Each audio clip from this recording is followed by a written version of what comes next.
Nagbabalik na naman ang inyong tagapaglingkod ng mga balita at pawang katotohanan lamang. Malaking iskandalo ang pumutok. Isang Korean fugitive ang pinatakas umano ng tauhan ni Bojing kapalit ng 31 milyon. Grabe ang kalakaran ng corruption. Mukhang may mga opisyal na talagang gutom sa pera at handang ipagpalit ang hustisya para sa sariling interes. Kung talaga naman na may malasakit sila sa bansa ay dapat hindi nila ito gagawin. Dapat lang na mapanagot ang lahat na sangkot sa pagkakatakas ng mga pugante. Hindi biro ang 31 milyon. Saan kaya ito napunta at sino-sino ang nakinabang? Ang ganitong klase ng katiwalian ay nagpapahina sa tiwala ng taong bayan sa gobyerno, habang ang ordinaryong Pilipino ay sumisikap, nagsusumikap. Ang iba naman ay nagpapayaman sa maruming paraan. Ang tanong, paano nakalusot ang ganitong transaksyon? May mga kakontsaba ba sa loob ng sistema na nag-aayos sa lahat?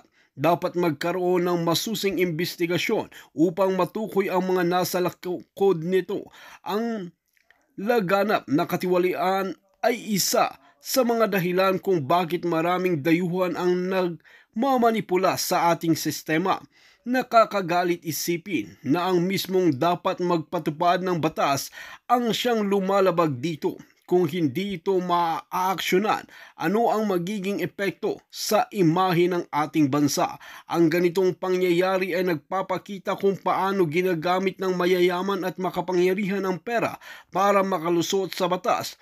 Pero hanggang kailan magbubulag-bulagan ang mga nasa pwesto ang otoridad? Dapat bang palampasin ito o panahon na para panagutin ang mga sangkot? Ang paglaganap ng ganitong uri ng katiwalian ay sumisira sa ating hustisya. Hindi na bago ang ganitong modus, ngunit kailan kaya titigil ang ganitong sistema? Ang 31 milyon ay malaking halaga. Sino ang nagbulsa neto at paano ito ipinasa? Kung walang matibay na reforma, patuloy na mabubulok ang ating sistema ng hustisya. Kung may kasabwat sa gobyerno, dapat silang tanggalin at kasuhan. Masakit isipin na habang ang iba ay nagdurusa, may mga opisyal na nagpakasasa sa pereng hindi nila pinaghihirapan.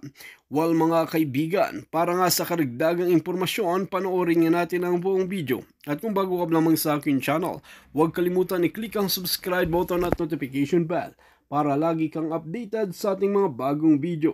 At para sa sulit viewers natin dyan, maraming salamat sa walang sawang pagsuporta.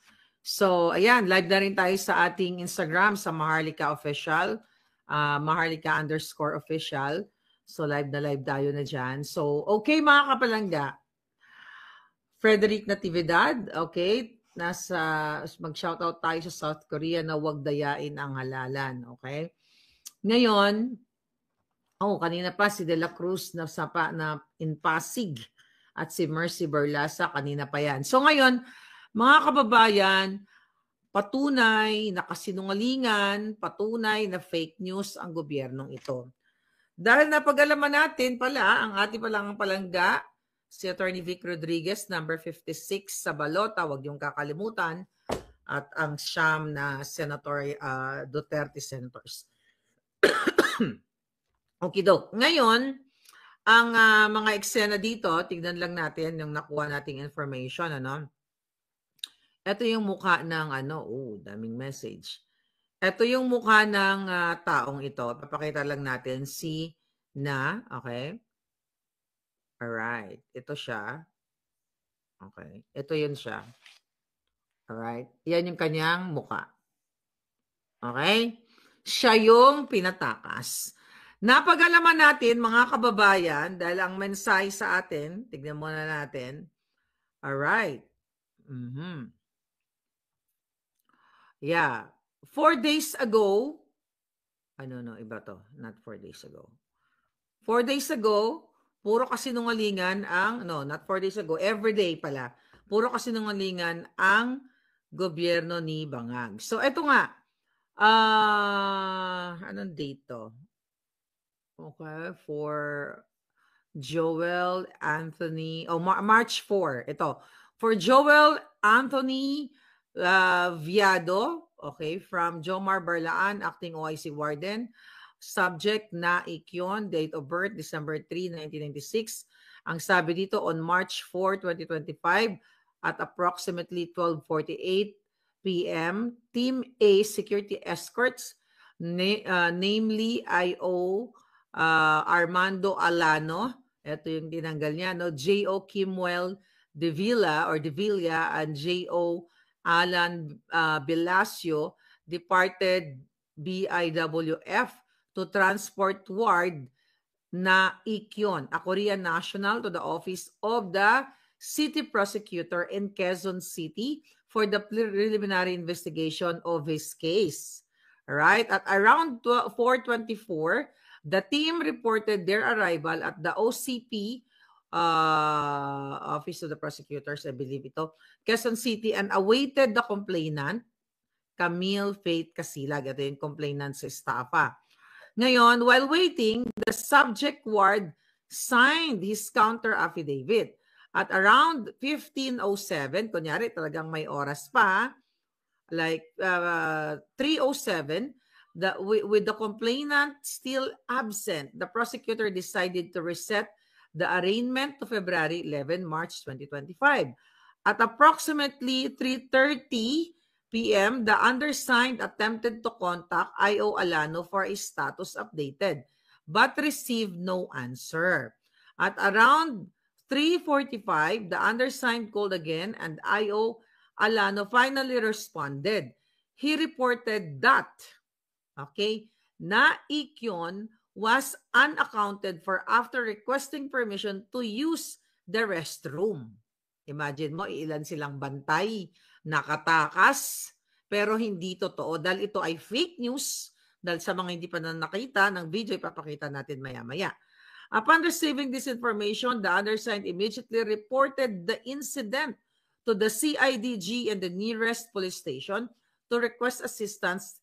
A team for BIWF was also dispatched to search for na Ikyon. All around 4:59 p.m., the undersigned requested CCTV footage from the office of the city prosecutor. Ngayon, mga kababayan, sinend ito sa atin at pinalabas na rin dyan, I think 17,000, 18,000 shares na. Ang totoo ay gawa-gawa lang nitong bata ni Remulla. Ayon sa ating source, mga kababayan, pinatakas mismo ng Bureau of Immigration na bata ni Remulla, etong fugitive na ito, na pinalabas nila na gumamit daw ng restroom. Okay? Ngayon, mga kababayan, okay, so di ba nag-ano na nga sila, order na ang Bureau ng kapulisan ng manhunt dito sa South Korea. Pero ang katotohanan, mga kababayan, ay talagang pinatakas nila. Ipakita natin tong video na ito. Kita na ba? Okay, video. Okay, wait. Mga palangga, okay. So, yung ano na yan, yung video na yan, March 4, 2025, di ba? Yung binasa kong article kanina, March 4 din, 2025. A few days ago. I-play natin ulit. Ay, sorry. Okay, isa na yan. Ayan. Yan yung araw na anong date to? May oras to ah. Ayan no? 3:04? Alas 3. Teka, tignan natin. Alas 3 yan ng hapon, ano? 3:04? Teka, tignan natin sa kabila. Okay, tignan natin. Play natin ulit.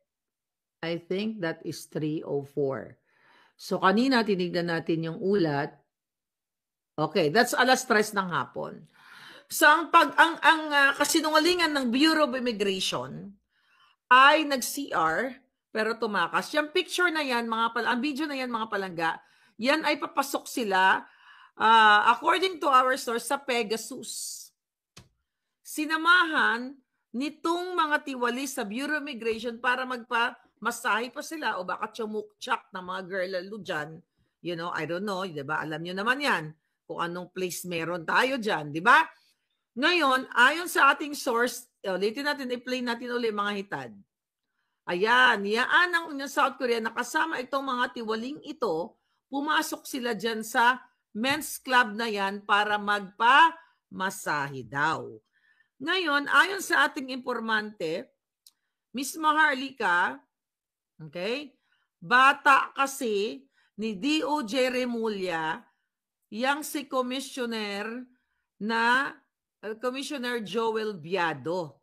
Kaya po malakas ang loob nila, gumawa sila ng pera. Okay, tanggalin na natin.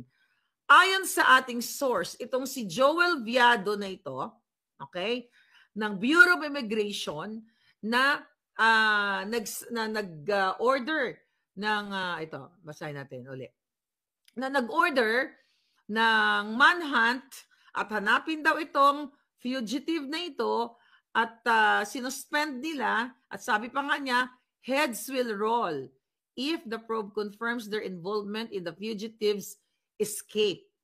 All right? This is a direct and undeniable breach of duty, sabi nung Viado. Pero itong nagsasabi na pananagutin nila at tinanggal pa nila, tinanggal or, temporarily, nirelieve nila itong dalawang taong ito, etong si Viado, mga palangga, ayon sa ating source. Mga palangga ay tao ni Remulla at ito ay siningil daw nila di umano ng 30 million pesos at ito ay bata ni Bonjing. So, kung ito ay imbestigahan, diyan sa opisina, diyan sa Senado, imbestigahan ni Ontiveros, imbestigahan ng mga julul. Okay?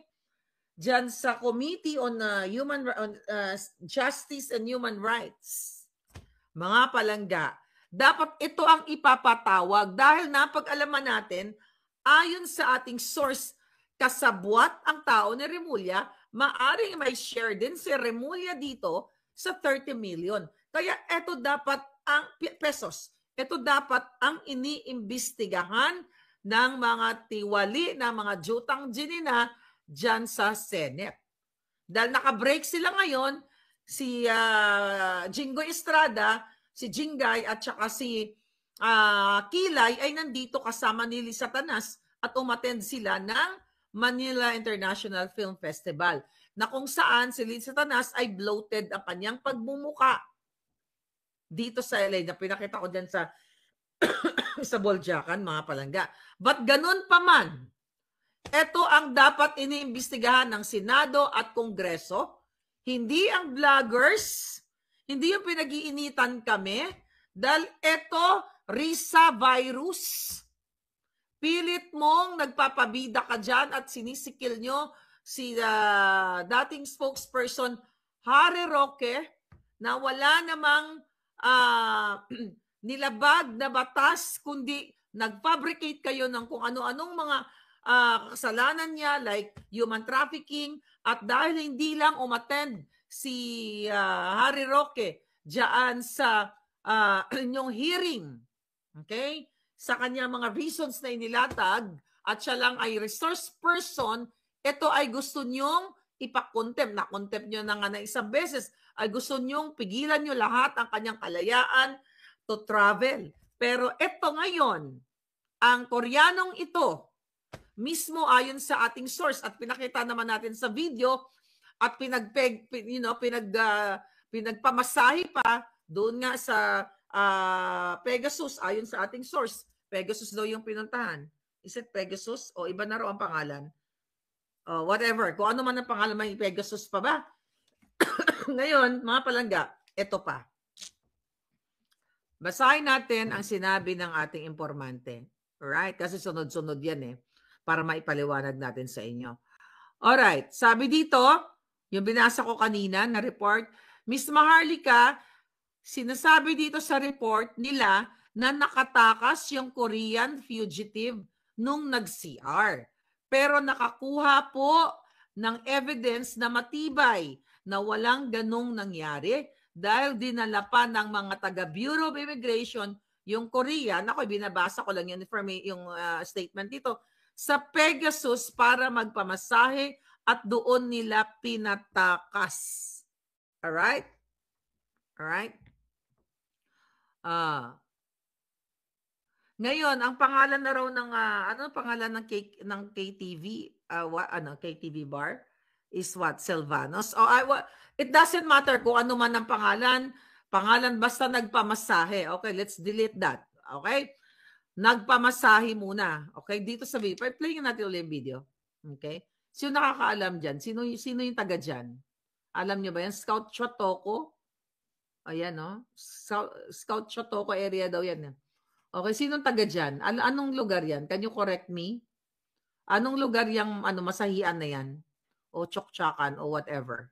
Alam nyo ba yan? Okay, yan ang palangga. Okay, now. Okay, so ngayon dito sa susunod na video, play natin. Ay, show my. Tayo. Alright. Diyan sa susunod na video, makikita ninyo, umpisahan natin. Ayan, no?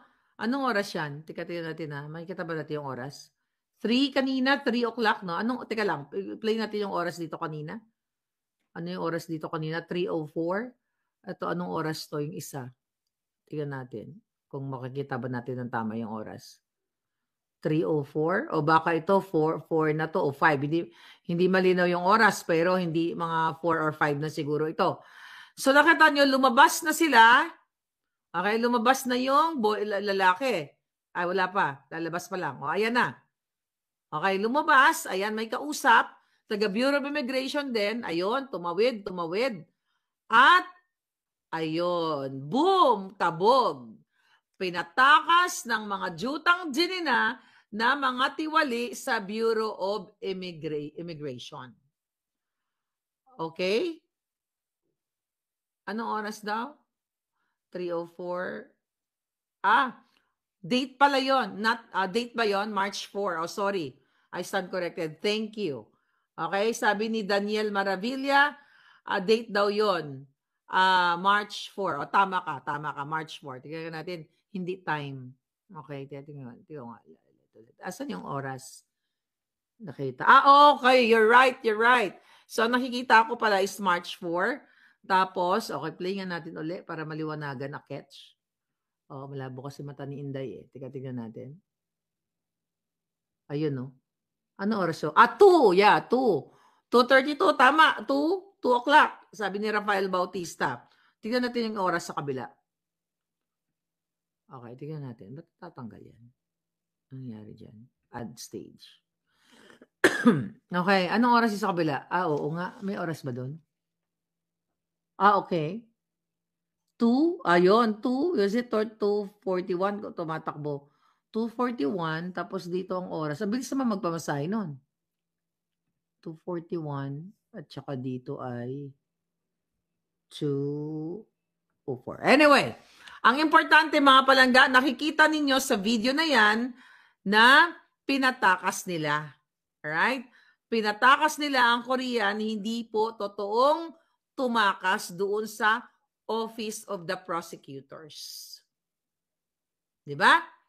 So malinaw pa sa sikat ng araw na ang nagpapakalat ng fake news at ang gumagawa ng krimen, tanggalin na natin, ng krimen ay ang gobyerno ni Bangag. Hayop talaga ang gobyerno ni Bangag, sabi ni Abon Davao de Oro.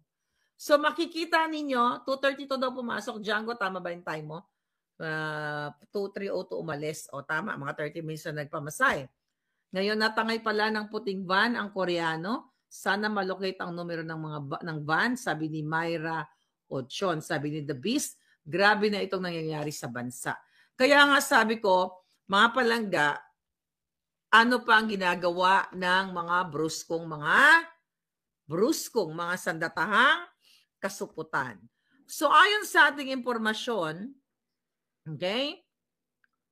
Sabi niya yung White Wall is, yun nga, yung men's club along Scout Chotoko in Quezon City. Kung saan, may mga masahian at Chokchakan Blues. 30 million ang payoff para lang patakasin ng Bureau of Immigration. Ngayon, Yung second video na pinakita ko sa inyo, yung unang lumabas, yung si Alano na taga, ayun, yung una pa lang lumabas, tignan natin nga, ulitin natin. Second video. Alright? Kasi ang sabi dito, yung second video, okay, balik from the start ha. Okay. Okay, tignan natin. Sino yung lumabas yan? Okay. Ito ba yun? Ay, hindi. Sabi niya dito, yung second video, unang lumabas yung si Alano na taga Bureau of Immigration. Tapos kasunod yung Korean na tumakbo patawid na may naghihintay na sasakyan para tumakas. Okay. So ito yon. Tignan natin uli. Play natin. So yan ang sabi sa ating source. Kasi dun sa unang post, hindi na ipaliwanag. Ayan, yan daw yung lumabas. Yung taong yan, saan siya pumunta? So naghiwalay na sila ng landas. Okay? Yung unang lumabas ay si Alano. Hanapin nga natin yung picture niya. Tapos ayun na, sumakay na sa puting van yung Koreano. Okay? Ang sabi dito, taga Bureau of Immigration, tapos kasunod ang Korean na tumakbo patawid na may naghihintay na sasakyan para tumakas. Now, mga kababayan, tayo na ang humusga. Sino ang nagpapatakas sa mga salarin, sa mga fugitive, kundi ang gobyerno ni Bangag? Kaya sabi ko nga kanina, ito dapat iniimbestigahan. Di ba? Ito ang iniimbestigahan. 30 million ayon sa ating source. Kailangan panagutin kung tumanggap ba etong naghati ba si Remulla at ang kanyang bata-bata. Okay? Dito sa 30 million, kasi sino naman ang matinong taga Bureau of Immigration na nagpapatupad ka ng batas na patatakasin mo? Kitang-kita nyo naman sa video na ayaw ulat ng mainstream media. Na patatakasin kung walang kapalit. Okay? Walang ibinabalita pero hindi binabalita sa mainstream media. Sabi ni Chloe Ann, kitang-kita na pinatatakas. Ayun na nga. Ilan pa bang expose ang ilalabas natin at ng mga palangga natin? Kitang-kita na pinatakas ng mga walang hiya. Right? Zoom yung plate number ng van. Hindi mas-zoom. Teka, masusum pa ba to? Hindi makita, malabo. So ngayon, sabi ni Dan Scorpion, white Alphard or white Super Grandia. I'm not good at cars, so I don't know kung ano yun, Benz. But ganun pa man, pinapakita na sa inyo ng ating mga whistleblowers ng mga puting ahas na ito ang nangyayari sa Bangag na administrasyon. Okay? Fake news daw tayo. Pero sila ang fake news dahil hindi lang fake news ang kanilang pinapakalat, kundi crime mismo. Sila ang gumagawa ng krimen. Sila ang nag-extort ng pera, tumatanggap ng suhol, kung ano-ano pang mga kaso o mga labag sa batas ang ginagawa ng pamunuan ng DOJ at ng Bureau of Immigration. Kaya talamak na ang gobyernong ito.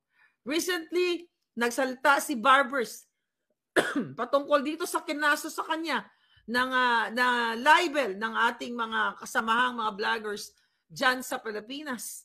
At itong si Barbers ay, sabi ko nga, pa-victim card at sinasabi niya dito na harassment pa raw ang ginagawa ng mga vloggers.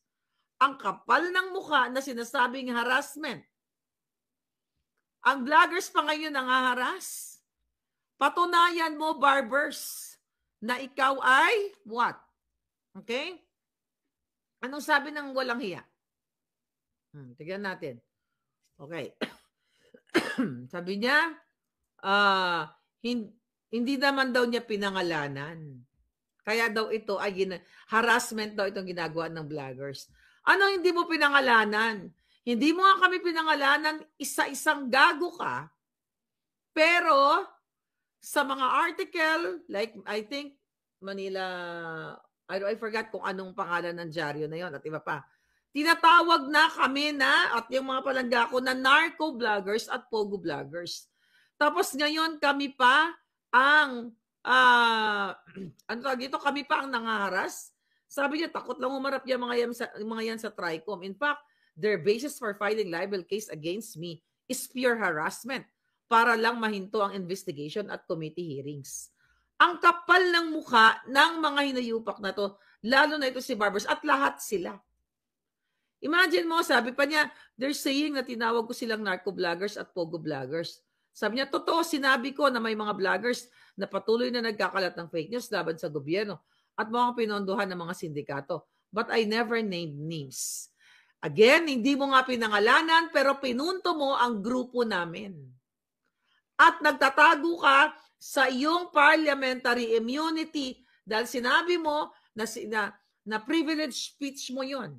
I forgot kung saan interview mo sinabi, pero nagsisinungaling ka dahil even sa mga interview mo sa radyo at sa TV ay paulit-ulit mong sinasabi na kami ay mga narco vloggers. Hindi mo kailangan pangalanan isa-isa ang 37 vloggers na yon. Enough na tinawag mo kaming narco pogo vloggers na inimbitahan nyo dyan sa inyong Tridorcom na yan.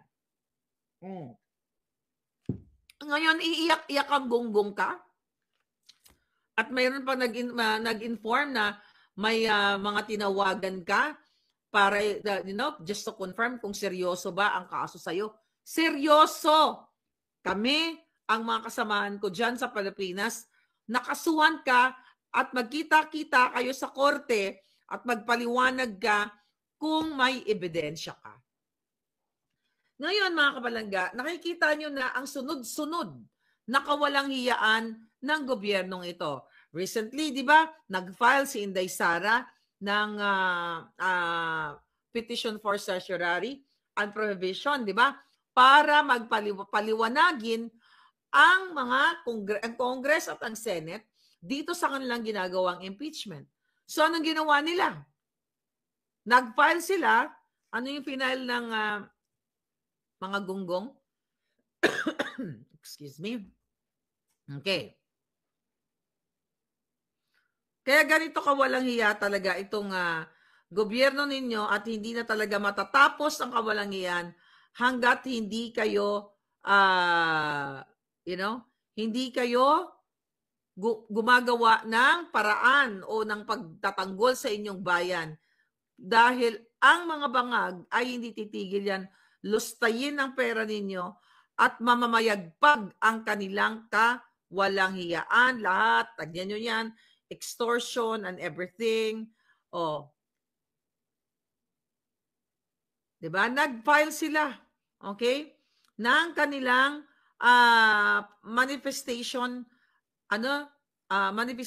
manifestation ad quote Latin yata to, or in layo of comment, na kung saan mga palangga, sinasabihan nila ang Korte Suprema na sila ang may hawak nitong o sa kanilang puder ang impeachment. So, pinapa-disapprove nila